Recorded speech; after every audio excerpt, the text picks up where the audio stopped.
Step quietly into worlds where shadows whisper and secrets linger.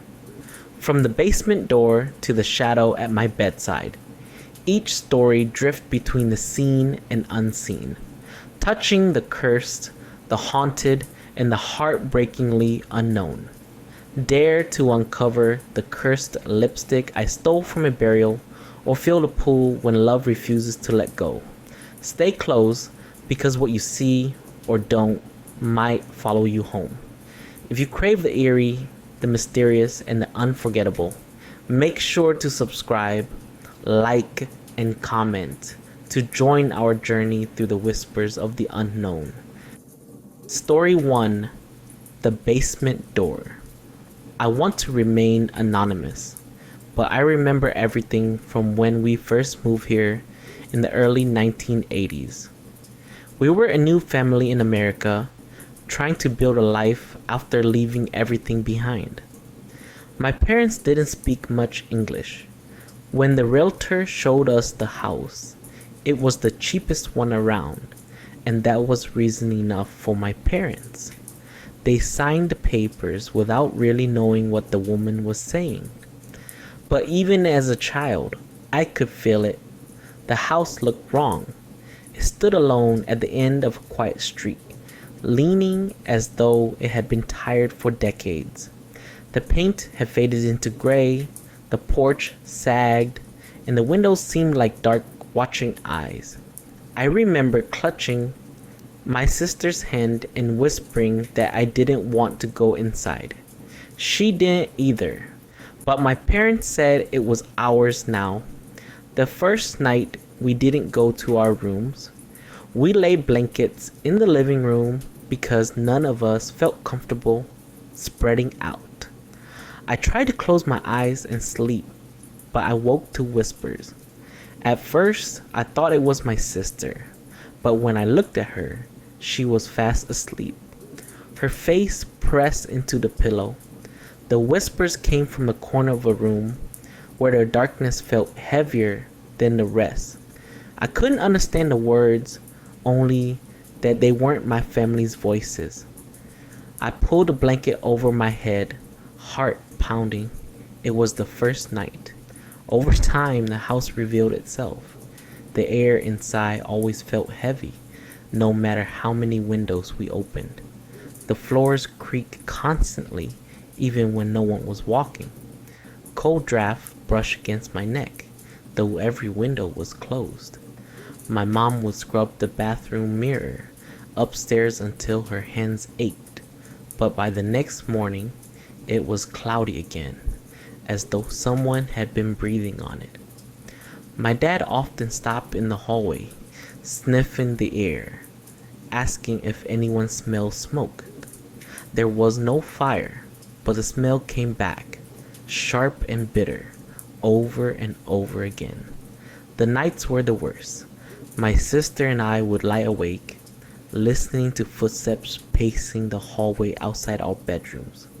Sometimes we heard scratching along the walls, or the sound of someone climbing the stairs slowly, step by step. But when we opened the door, there was nothing there. One night, my sister screamed. I ran in and found her sitting up in bed, her blanket lying crumpled on the floor. She swore something had yanked it off her. Relatives came to visit once. They laughed and tried to joke, but I could see it in their faces. They felt it too. One of my older aunts stopped at the basement door. It was locked with a rusty padlock, and the realtor had told my parents the basement wasn't safe. My aunt pressed her hand against the door and shook her head. She didn't want to say more in front of us kids, but I could tell she was frightened. For weeks after that, my mom woke in the middle of the night to the sound of a baby crying faintly. She would check our rooms, but we were always asleep. The cries came from below, from behind the locked basement door. When my dad finally broke a lock, a wave of damp, rotten air rushed out so strong it made him gag. The basement was nothing but old beams and dirt, Yet the corners seemed darker than they should be, like the shadows had weight. Both my sister and I began dreaming of a woman. She wore old-fashioned clothes and stood by our beds. Her face was hidden, but her hand would reach for us. Every time we woke from those dreams, we felt drained, as though she had taken something from us. One night, I woke to see my sister standing at the top of the stairs, staring down into the blackness below. Her eyes were open, but they were empty, like she wasn't really there. My mom grabbed her before she could move, and that's when my sister screamed so loud it felt like the walls shook. She never remembered what happened. When my parents tried everything, they asked an elder from the church to bless the house. He came, sprinkled a water, and prayed, but nothing changed. In fact, things only seemed to get worse afterward. Finally, my dad asked for help in traditional Hmong ways. An elder man who knew about spirits came to our home. He set up an altar in the living room and chanted for hours, his voice rising and falling while he beat a drum. I sat on the floor with my sister, holding her hand tight. I remember being too scared to even breathe loudly. By the time he was done, his face was pale and damp with sweat. He told my parents that long ago there had been a fire in the house. A family died here. Their spirits had never left angry. He warned that they didn't see us as owners but as intruders. The elder said he did all he could by offering Joss money to help them move on. For a little while, the house grew quieter. The footsteps faded. The whispers softened. The house grew quieter. The footsteps faded. The whispers softened. But the air never lifted. We stayed there for years, and I'm still here. Story 2. Between the seen and unseen worlds. I had always believed the world I could see, the trees, streets, houses, the people, was all that existed. That was the seen world, the physical realm where humans live. My grandmother often spoke of the unseen world, the realm of spirits and ancestors, a parallel reality just beyond our perception. I would nod politely, smile, and dismiss her words as stories meant to keep children in line. I thought I understood reality until the night I crossed the fragile line between the two worlds. It began on a night when the air was thick and damp, carrying the faint, unsettling scent of earth and decay. Exhausted, I fell asleep late, but rest didn't come. I awoke feeling watched. Shadows pooled unnaturally in the corners, stretching as if alive. Moonlight through the curtains was tinged with a dull red, casting a glow that made the walls appear to bleed. Then I heard it, a whisper curling along the edges of my consciousness. I could not understand the words, but their tone was commanding, patient, hungry. My heartbeat surged. The chill in the room sank into my bones, and a weight pressed against my chest, making each breath a struggle. I tried to sit up, but my limbs felt detached, as if my body belonged to the seen world, while my soul drifted elsewhere. Suddenly, I was in a dense forest. Towering trees loomed like silent sentinels, their skeletal branches scratching the sky. No wind stirred the leaves, yet they shiver as though moved by an unseen force. A fog rolled across the ground, curling and writhing, swallowing the path ahead. The air smelled of damp soil and something acrid, almost like burning hair. I was not alone. A figure appeared, a woman in traditional Hmong attire, her face hidden beneath a veil that swallowed the light. She did not speak, yet her presence pulled me forward. Every instinct screamed to run, yet my legs moved, compelled by a force I could not resist. With each step, the fog thickened, and I realized the ground beneath me was no longer solid. My feet sank as if walking on water. The whispers grew louder, blending into a chorus. Some male, some female, some indecipherable, all pleading, warning, demanding. Hundreds of invisible eyes bored into me, tugging at something deep inside. Panic surged, yet I could not stop. This was the unseen world, and I had crossed into it. The woman stopped and lifted a hand, pointing toward my home. I felt a pull, a tether to the seen world, torn between safety and the enigmatic force that beckoned me. In the distance, faint cries and laughter echoed, children running, women weeping, but the air remained unnervingly still. Suddenly, a shadow darted through the fog, too quick, too silent to be human. The whispers became low growls, and a cold hand brushed my neck. I tried to flee, but the ground rippled like water, and an unseen force pushed me back toward the woman. Desperation clawed at me. I closed my eyes, muttering prayers I barely remembered, hoping they would reach someone, anyone in the unseen world. Then a rooster crowed, loud, defiant, cutting through the fog. The figures recoiled. The air cleared. I collapsed to the forest floor. When I opened my eyes, I was back in my bed, drenched in sweat, trembling. The whispers were gone, but the image of the woman lingered, etched into my mind. The next morning, I told my grandmother. She listened silently, eyes solemn. She did not scold me. Instead, she tied a red and white string around my wrist and whispered a protective prayer. "You wandered too close to the unseen world," she said. "They wanted you to follow. Be careful. Once a spirit steps too far, it may not return, and neither will the piece of you it claims." From that day on, I never dismissed the tales of the unseen world. I understood that the seen and unseen world are intertwined. Delicate layers press against one another. I learned to respect what my eyes cannot see, to honor voices my ears cannot always hear, and to never underestimate the spirits who watch, patient and eternal, from just beyond the veil. Even now, nights are harder. Sometimes I wake to the faint brush of a hand on my shoulder, or a voice outside my window, calling my name softly. I do not respond.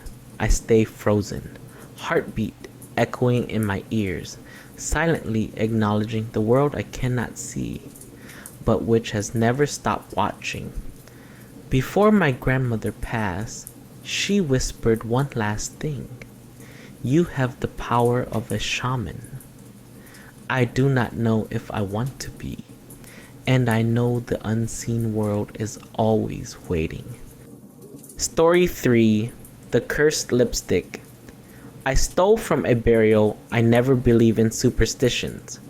People have always had warnings about cursed objects, especially things taken from grave or burials.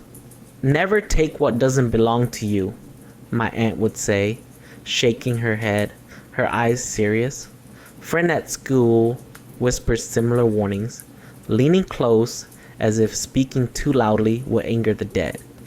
"The dead don't forgive," one of them said, almost breathless. I always laugh. Ghosts weren't real. Objects couldn't carry curses. Those stories were just made up to scare people. Or maybe I thought to stop them from stealing. That made sense. I never imagined that I would be wrong. It started the day I saw them. A brand new set of lipsticks, glossy, untouched, sitting among flowers at the cemetery near my neighborhood. They weren't ordinary offerings or forgotten trinkets. They gleamed in the sunlight, vivid and perfect, almost calling my name. I wanted them badly, more than anything I wanted in months. I told myself it wasn't stealing. They were abandoned or left behind. Surely that was okay. I watched the burial from a distance. The mourners were somber, faces bowed, tears streaking down cheeks. I waited until everyone left, until the tomb was quiet, until shadows stretched long across the ground. Then I crept in, careful not to make a sound, heart hammering, and took the lipsticks. My hands shook with excitement as I ran home, clutching them like treasure. My chest heaved, my mind raced. See? Nothing happened. The first few nights, nothing happened. No shadows, no strange noises, no chills crawling along my skin. I kept the lipsticks on my vanity, and each night I stared at them, daring the superstition to show itself. I laughed at myself, at everyone who believed in ghosts and curses. I even teased my aunt, joking about how I had stolen from a grave and nothing bad had happened. Logic had won. But then came the 13th night. It began subtly, almost imperceptibly. Shadows in my room flickered just beyond my vision, like something watching. The air felt heavier, colder. My vanity seemed to shift slightly under the weight of the lipsticks, and I thought I saw them quiver. I shook my head. It's nothing. Imagination. Then the whispers started. Faint at first, almost a breath. Return it. Return it. I bolted upright in bed, my sheets tangled around me. Silence. The darkness pressed close, thick and unnatural. Then I saw her, a small girl, pale, flickering like smoke, standing at the foot of my bed. Hollow eyes stared right through me, yet somehow, seeing everything. She didn't speak at first, just stared. The air around her chilled my bones, and I could feel my pulse racing uncontrollably. You took what wasn't yours, she said finally, her voice soft and almost sweet, yet every word cut deeper than any knife. I shook my head violently. It's mine, I stammered, clutching the lipsticks. My hands shook so I could barely hold them. She smiled then, a hollow, terrible smile. Shadows surged around her, twisting and writhing like living things. My books rattled on the shelves. The mirror trembled.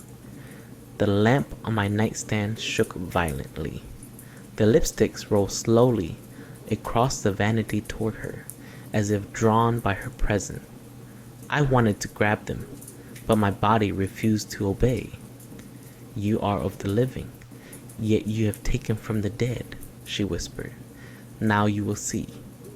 The shadows pressed closer, taller, denser. Faces appeared in the darkness, silent, accusing, hollow eyes staring at me. Whispers filled my ears, cold and cutting, full of anger and accusation. I tried to scream, tried to move. My legs felt like lead. I could feel them. Countless unseen eyes, watching, judging, waiting. I thought of my aunt's words, my friend's warnings, and I realized too late that I had been foolish. The lipsticks weren't just objects. They were pieces of someone's memory, someone's life, someone who had left this world too soon, and I had taken them. Her voice rose, echoing in the room.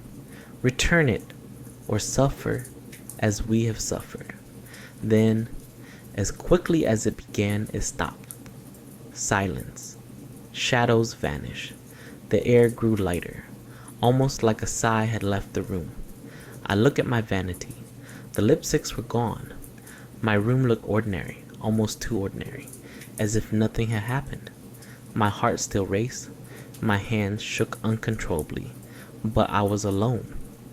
I never laughed at stories again. I never dismissed superstitions. Some things are better left untouched. Some objects belong only to the dead. Even now, years later, I cannot forget that 13th night.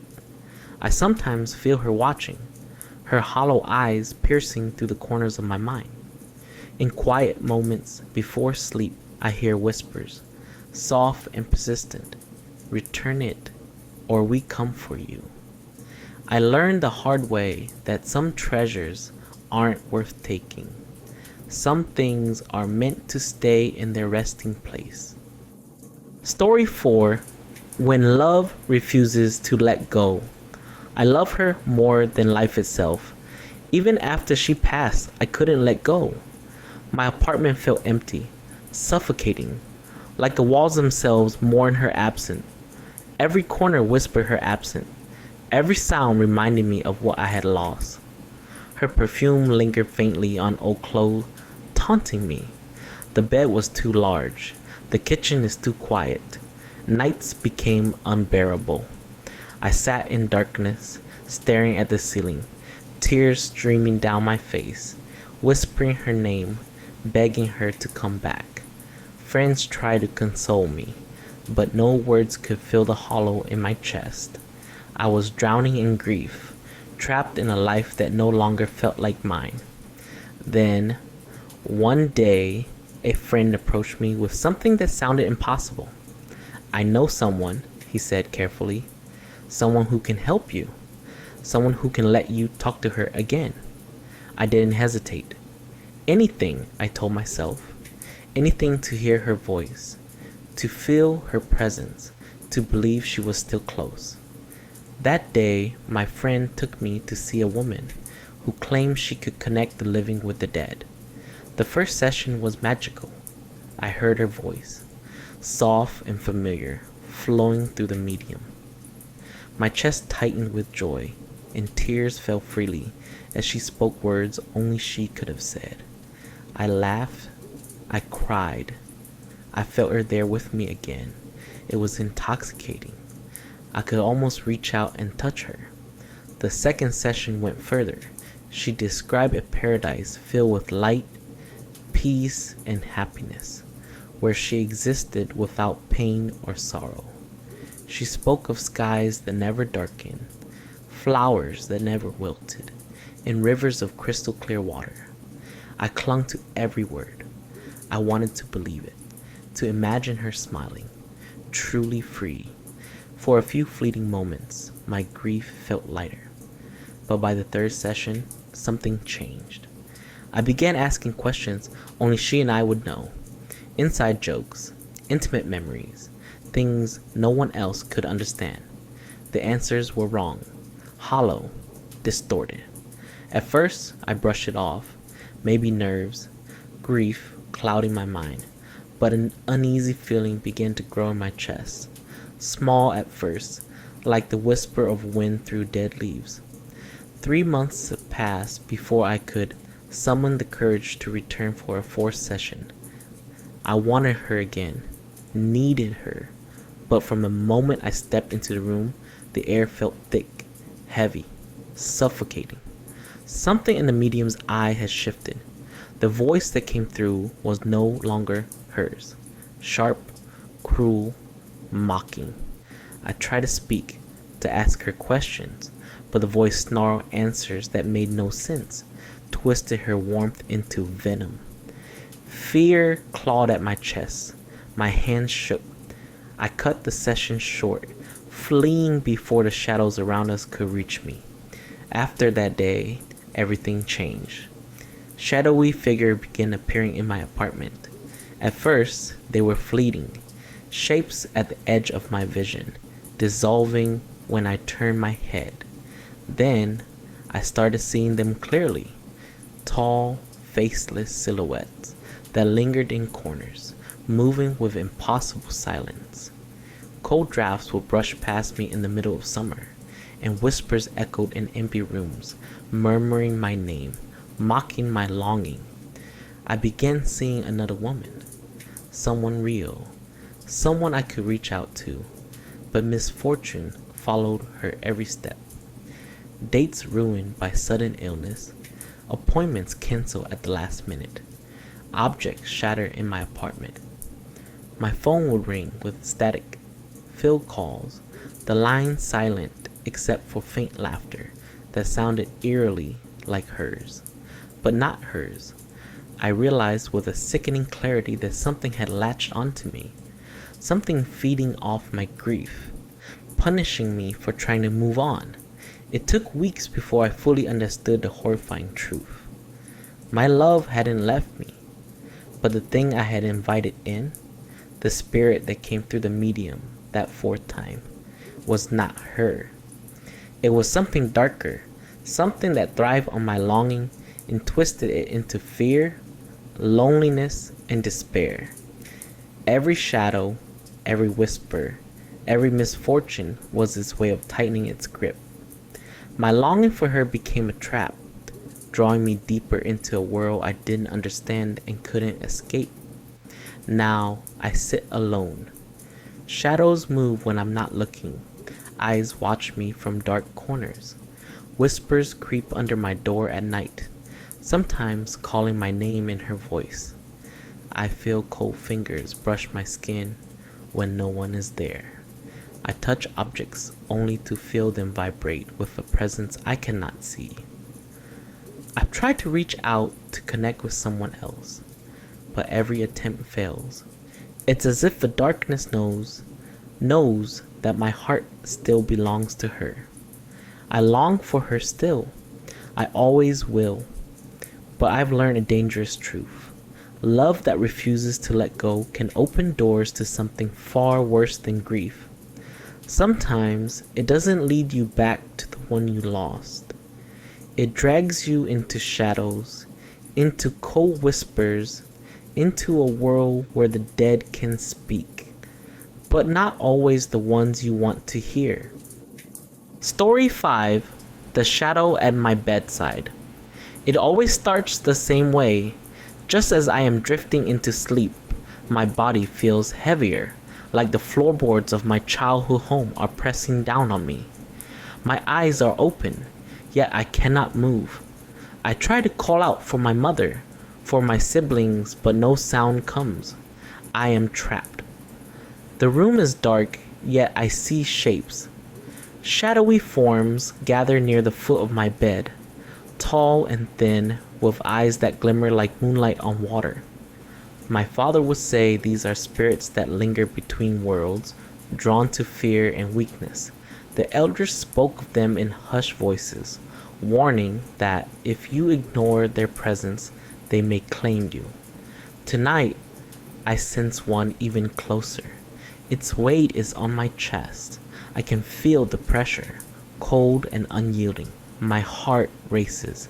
I am certain it is the spirit of an ancestor, perhaps angry, or a soul that never found rest. In my village, it is believed that spirits can linger near those who are weak or those whose families have forgotten the old rituals. I reach in the darkness for some invisible lifeline, whispering prayers to the sky, calling for guidance. But the more I struggle, the more I feel the spirit's gaze. It leans closer, and I swear I hear a whisper I cannot fully understand, a sound that feels like both a warning and a call. I remember stories of restless spirits who take children who wander too far in dreams. My grandmother always said, "Never sleep alone without protection. The spirit world is watching." I cursed myself for ignoring the old warnings. Suddenly, I sense movement. The shadowy figure drifts from the foot of my bed to the side, and my room transforms. My small bedroom, once comforting, is now a misty forest. Trees twist and bend around me, and I hear whispers carried by the wind. The voices are distant yet urgent, murmuring secrets older than I can comprehend. My body is still frozen. I cannot scream. Fear gripped me, but I remember my mother's voice from when I was little, telling me to speak aloud, to call for help in spirit and mind. I whisper a fragmented chant, feeling the words form like fire in my chest. The pressure on me lightens slightly, and for a moment I can breathe. I see the figure more clearly now, its face pale, gaunt, with hollow eyes. It seems to mourn, yet there is menace in its sway. Then I understand. Some spirits seek attention, others vengeance. Some are lost, trapped between worlds, and only understanding can guide them. I feel both fear and pity. I offer it my words, "Go to your home. Do not harm me." The shadow hesitates. I feel it hovering above me. watching my chest rise and fall with effort. Then, as if satisfied, it recedes. My limbs begin to move again. My voice returns, and I gasp, crying softly into my pillow. The room is still, normal once more. The floorboards creak as my body moves, but no one else is there. Even now I can feel its presence linger, like a faint chill that does not leave. I light a candle in the morning, hoping the flame carries my respect and prayers to the spirit world. As I grew older, I began to understand the spirit differently. The fear slowly softened, replaced by respect and even companionship. I realized the shadow had always been a guardian in its own strange way, a reminder of my connection to those who came before me. I no longer dreaded the night.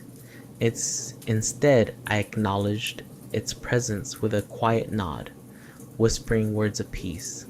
Sometimes, in the stillness of my room, I could feel it hovering, not with menace, but as a silent watcher, a sentinel of memory and tradition. Tonight, I sleep with the candle lit, my prayers spoken, and heart at ease. I have made peace with the shadow at my bedside. The fear has not disappeared completely, but it has transformed into understanding. When I close my eyes, I see the eyes of the shadow once more, gleaming like moonlight on water, and I smile softly, whispering to myself, "We are at peace. Not tonight, not tonight, spirit. Let me sleep." Thank you for joining us for this week's episode of Dark Leaves Whisper. We truly appreciate you staying with us until the very end. If you enjoyed the journey into the unseen, please like, comment, and subscribe to support the channel and never miss another story. Your thoughts and experiences mean the world. Share them with us below, and keep listening as the shadows continue to whisper.